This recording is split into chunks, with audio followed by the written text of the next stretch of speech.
Estos son los Países Bajos, Holanda, una nación pintoresca con molinos de viento, campos de tulipanes y cafeterías.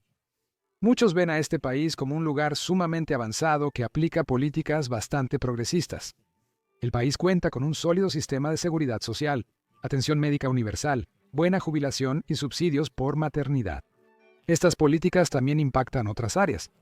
El país tiene impuestos relativamente altos y fuertes protecciones laborales, tanto que muchos bromean que es casi imposible ser despedido en Holanda. Entonces, esto parece como un paraíso liberal, ¿verdad? Bueno, lo sería si no estuviera ocultando un pequeño secreto sucio. Esta pequeña nación de postal perfecta es, según el Banco Mundial, el lugar más desigual del mundo, y el nivel de desigualdad es simplemente asombroso. Ya hemos explorado Sudáfrica en el canal antes, que normalmente recibe este título poco deseable. Y si le hicieras esta pregunta a Google, eso es lo que terminarías pensando, pero esa no es toda la historia. En cuanto a la desigualdad de riqueza, en los últimos años, Sudáfrica ha sido bastante moderada. Holanda, en cambio, es el único país en la Tierra que es más desigual que el mundo en sí. Entonces, ¿qué está pasando aquí? Políticas similares a las que han sido comunes en Holanda durante décadas están siendo propuestas por políticos en lugares como Estados Unidos como una forma de frenar el problema de la desigualdad de riqueza. Pero viendo los resultados, no parece que lo logren. Así que, para entender realmente lo que está pasando aquí, como siempre, tenemos que analizar algunos temas clave. ¿Cómo es que Holanda, de todos los lugares, se convirtió en la tierra de la desigualdad? ¿Qué nos enseña esto sobre la naturaleza de la riqueza en el mundo moderno? ¿Y cómo puede esto ayudarnos a crear políticas económicas más sólidas que beneficien a todos? Y ya que estamos aquí, llamaremos a esto un video de país y pondremos a Holanda en la tabla de clasificación de economía explicada. Ahora, la desigualdad es algo extraño. Existen distintas formas y métricas que podemos usar para cuantificarla y entenderla, pero más allá de las cifras, sigue siendo un tema polémico. La última vez que hablamos de la desigualdad de riqueza en este canal, analizamos si tenía efectos negativos en el crecimiento económico a largo plazo. Nuestra conclusión fue que sí, tal vez, dependiendo de una lista específica de factores y condiciones. Así que, básicamente, es la respuesta más neutral que pudimos haber dado según la investigación existente, y aún sí, sigue siendo el video más odiado del canal por un margen considerable. Decir que la gente toma este tema en serio es decir poco. Pero es un problema real que merece la atención de los gobiernos de todo el mundo. La clave para captar su atención es saber en qué se van a fijar esos responsables de tomar decisiones. La igualdad de los países se mide con algo llamado el coeficiente de Gini. Quizá la gente haya oído este término o visto gráficos así, pero aún no entienden lo que realmente muestran. Para simplificar, imaginemos una economía con 3 personas y $3 de ingreso anual. Un sistema totalmente equitativo haría que cada participante ganara $1 al año, y al acumularlo, veríamos una línea perfecta de Y igual a X para cada persona. El ingreso de la primera persona es $1, sumando el de la segunda con la primera es $2, y sumando el de la tercera con la segunda y la primera es $3. Impresionante, ¿verdad? Lo sé. Este mundo perfecto de igualdad tendría un coeficiente de Gini de 0, lo que significa que todos ganan exactamente la misma cantidad. Genial. Ahora veamos lo contrario, donde los $3 van solo a una persona de las 3. Bueno, esta economía hipotética tendría un coeficiente de Gini de 1, lo que significa que el sistema no podría ser más desigual, porque una persona controla todos los ingresos. Ahora, en la realidad, las economías reales tienen muchas más personas y muchos más dólares para repartir, así que la cifra real normalmente tiene muchos más decimales, pero siempre estará dentro de este rango de 0 a 1. Genial. Ese es el coeficiente de Gini, y para la mayoría de las personas que están viendo, estoy seguro de que no hubo grandes sorpresas ahí, pero esta cifra se puede usar para medir dos cosas: la igualdad de ingresos y la desigualdad de riqueza. La desigualdad de ingresos suele llamar mucho la atención. La gente se indigna porque un director general gana 300 veces más que el trabajador promedio o algo así. Pero en realidad, la desigualdad de ingresos es solo el motor de la desigualdad de riqueza. Quienes ganan más pueden ahorrar e invertir mejor, haciendo que sus ahorros crezcan con el tiempo. Pero si los ingresos fueran más equitativos, entonces esto debería detener el proceso desde el principio. Debería cortar el flujo de dinero que está creando esta brecha de riqueza, ¿verdad? Bueno, tal vez, pero esa teoría podría necesitar resistir las lecciones de los neerlandeses. Holanda es muy similar a naciones como Suecia, Dinamarca, Finlandia y sí, por supuesto, Noruega, en el sentido de que las políticas sociales son bastante fuertes y se financian con impuestos que son bastante altos. Por eso, si vemos los registros del Banco Mundial sobre la desigualdad de ingresos, todas estas naciones tienen un rango muy bajo. A pesar de la relación entre ingresos y riqueza, todas estas naciones presentan gran desigualdad de riqueza. Por supuesto, ninguna llega al nivel de los Países Bajos, pero incluso una nación como Suecia, el ejemplo clásico del socialismo democrático, tiene un nivel de desigualdad de riqueza más alto que Estados Unidos, Brasil o India. Entonces, ¿cómo es esto posible? ¿Por qué las personas ricas concentran tanta riqueza si solo reciben una parte relativamente pequeña del ingreso nacional? Para responder, debemos enfocarnos en los hogares más pobres, que suelen recibir menos atención.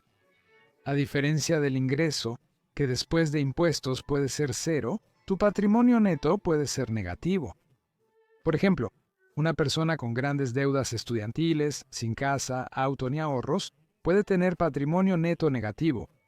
En Holanda, esto no es un gran problema. La educación recibe mucho subsidio, pero eso no evita que las personas tengan otras deudas. Buscan endeudarse aún más mediante un préstamo hipotecario. Para la mayoría de los países, obtener un préstamo hipotecario implica ahorrar un depósito para ser dueño de parte de la propiedad. La mayoría de los bancos en todo el mundo quieren que pongas al menos un 20% o como mínimo un 5%, para que tengas como una participación y sea más probable que pagues esa hipoteca. Si eres dueño de una casa, aunque tengas una hipoteca grande, seguramente tienes patrimonio neto positivo, ya que tu casa vale más que la deuda hipotecaria. Así que mientras no tengas otras deudas o la propiedad no baje de valor, estarás en números verdes. Sin embargo, en los Países Bajos los prestatarios pueden y se les anima a pedir más del 100% del valor de su casa como hipoteca. La Garantía Hipotecaria Nacional es un programa gubernamental que asegura los préstamos bancarios sobre viviendas. Así que si el prestatario no le paga al banco y el banco no puede recuperar todo el dinero que necesita al embargar la casa, pues simplemente puede recibir un cheque del gobierno por la diferencia, haciendo que los préstamos hipotecarios sean prácticamente libres de riesgo. Esto se acelera porque los pagos hipotecarios en Holanda son deducibles de impuestos. Eso significa que si ganas 100.000 euros en un año, pero estás pagando 40.000 euros en intereses al banco por tu préstamo hipotecario, solo pagarías impuestos como si estuvieras ganando 60.000 euros. Esto afecta nuestra métrica de desigualdad de riqueza, distorsionando la influencia de los altos impuestos.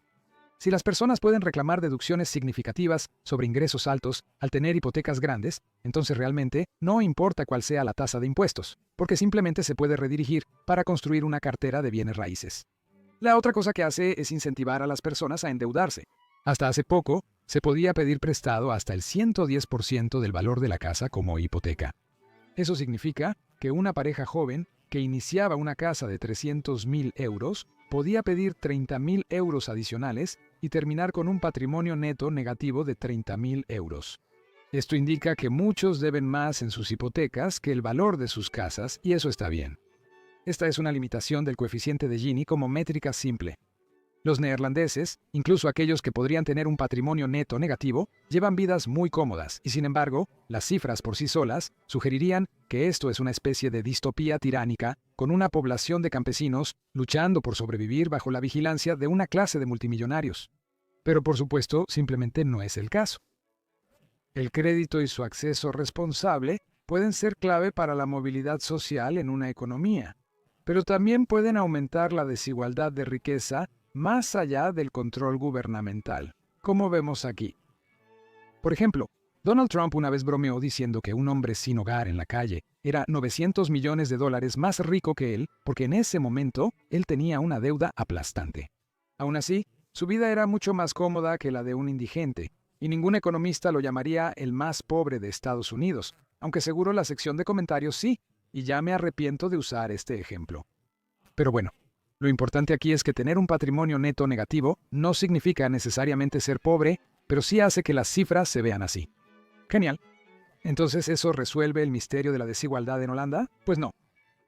Sin duda es un factor que contribuye, pero no es toda la historia. De hecho, esta extrema desigualdad de riqueza podría ser en realidad el resultado de un capitalismo maduro. Holanda fue la primera nación en la historia a la que los economistas realmente pudieron señalar y decir, esto es el capitalismo tal como lo conocemos hoy en día. Existieron sistemas de comercio desde hace miles de años, pero en la mayoría de esas sociedades, los gobernantes decidían el potencial productivo, no los consumidores. En el video sobre la Compañía Holandesa de las Indias Orientales, vimos que Holanda fue pionero en mercados de valores, sociedades de responsabilidad limitada y activos especulativos desde 1600. Más allá de esto, Holanda realmente no ha experimentado muchos cambios en este sistema en los últimos 400 años. Eso no significa que no hubiera guerras o golpes de Estado. O sea, hablamos de la Europa de la historia moderna aquí. Si eras rico en la nación, podías heredar el dinero de generación en generación, sin tanto temor a que fuera guillotinado en algún punto del árbol genealógico. Por eso el dinero en Holanda es dinero antiguo. Las personas que son ricas, para ser honesto, no son tan ricas, no como los multimillonarios de Estados Unidos, China o Rusia. Pero si observamos a Charlene de Carvalho Heineken, la persona más rica del país, entenderíamos mucho sobre la riqueza nacional. Esta señora, de 66 años, trabaja en el negocio de la cerveza, aunque no fundó la empresa. Tampoco lo hizo su padre, ni el padre de su padre, y de hecho, ni siquiera su bisabuelo fundó realmente la marca Heineken como la conocemos hoy. Él simplemente convenció a sus padres, que ya eran ricos, de comprar una cervecería con la fortuna familiar y simplemente le puso su nombre. Esa fortuna familiar se remontaba a la Compañía Neerlandesa de las Indias Orientales. Lo que esto significa es que los impuestos sobre la renta no harán absolutamente nada para controlar esta riqueza. ¿Ingresos? Pues, esta familia no ha tenido ingresos desde que Napoleón usaba pañales. La riqueza genera más riqueza y el tiempo es clave para multiplicar el dinero. Normalmente, esto se controla al tener que dividir la riqueza entre varios herederos que inevitablemente malgastarán la fortuna familiar, pero las élites europeas tienden a hacer las cosas un poco diferente. Esto es una generalización, pero casi siempre la fortuna familiar se deja a un hijo elegido, quien es entrenado para proteger y mantener discretos los bienes familiares. Los otros hijos seguirán viviendo un estilo de vida muy cómodo, pero la fortuna no se divide en partes iguales, como sucedió con los Walton, digamos. Esta estructura familiar, combinada con un periodo de tiempo enorme, puede generar resultados bastante curiosos. Considera esto. ¿Preferirías obtener un rendimiento del 100% en tu portafolio, es decir, duplicarlo cada año durante 10 años seguidos, o solo un rendimiento del 10% que está más cerca de la tasa de retorno del mercado en el último siglo, durante 100 años? Para simplificar, supongamos que ambos ejemplos inician con $10,000 y los rendimientos se capitalizan cada año. Nuestro inversionista convirtió $10,000 en $10,240,000 en 10 años. Eso es una ganancia considerable, pero nuestro inversionista más conservador, con una visión a 100 años, terminará con $137,806,123.40, lo que, incluso considerando la inflación, es mucho mejor que el primer portafolio, cuya expectativa de rendimiento era poco realista. El tiempo en el mercado supera al intentar predecir el mercado, y cuando has estado 400 años en el mercado, bueno, eso va a crear una concentración de riqueza bastante seria. Entonces, ¿esto significa que el capitalismo inevitablemente se volverá cada vez más desigual con el paso del tiempo? Pues sí, probablemente. El impacto será menor en países sin el mismo sistema de herencia dinástica, y acciones como el compromiso de donación de multimillonarios marcarán diferencia. Pero como hemos visto con los Países Bajos, no son los 10 primeros de la lista de Forbes los que van a cambiar estas cifras, sino las cientos de otras familias que intencionalmente pasan desapercibidas las que lo harán. ¿Esto es un problema? Bueno, tal vez sí, pero tal vez no. Preferiría mucho más estar en el 10% más bajo de Holanda que en el 10% más bajo de Etiopía, que comparativamente es un país mucho más igualitario según las métricas del coeficiente de Gini. De hecho, preferiría estar en el 10% más bajo de Holanda que en el 10% más alto de Etiopía. Pero eso demuestra que la desigualdad no siempre causa problemas, siempre y cuando existan sistemas equitativos para asegurarse de que todos realmente tengan la capacidad de salir adelante, y que la comodidad, la seguridad y el bienestar de las personas promedio no se sacrifiquen en nombre de las ganancias de unos pocos. Parece que con esa frase logré molestar tanto a la izquierda como a la derecha. Denle like al video, creo que lo necesito para equilibrar los dislikes. Bueno, ahora lo divertido. Incluyamos a Holanda en nuestro ranking nacional de economía explicada. Antes, Quitaré a California porque los estados de Estados Unidos tendrán su propia lista. Nuestro video sobre Texas tuvo bajo desempeño este año, así que no recomienden su estado natal hasta que ese llegue a 200,000 vistas. Tengo que seguir la demanda del mercado aquí. Bien, dejando la autocompasión a un lado. Holanda posee una economía avanzada y un Producto Interno Bruto de 914,000 millones de dólares. Obtiene 7 de 10, quedando justo debajo del club del billón de dólares. El Producto Interno Bruto per cápita es muy impresionante, con poco menos de 60,000 dólares por persona en 2019. Además, los ingresos en realidad están distribuidos de manera muy equitativa. Está entre los 15 países con mayor igualdad de ingresos, lo que vuelve más interesante la desigualdad de riqueza. De cualquier manera, obtiene un 8 de 10. En la categoría de fin de semana, estabilidad y confianza, bueno, eso es obvio. 10 de 10. Una economía con riqueza por más de 400 años claramente hace algo bien. El crecimiento es algo más o menos. Como la mayoría de las naciones europeas, no ha avanzado mucho desde 2008 y la crisis de la eurozona. No me puedo imaginar que las consecuencias del coronavirus les vayan a ayudar en nada tampoco. Así que le doy un 2 de 10 porque al menos no ha ido para atrás. Finalmente, la industria. Bueno, la nación es bastante impresionante en este asunto. Siempre ha estado a la vanguardia del capitalismo y aún hoy es el centro de servicios financieros avanzados que se utilizan en todo el mundo. Le doy un 9 de 10. En total, obtiene una puntuación promedio de 7.2 de 10, solo reducida por el crecimiento mediocre. Aún así, impresiona y logra un lugar sólido en la tabla de economía explicada.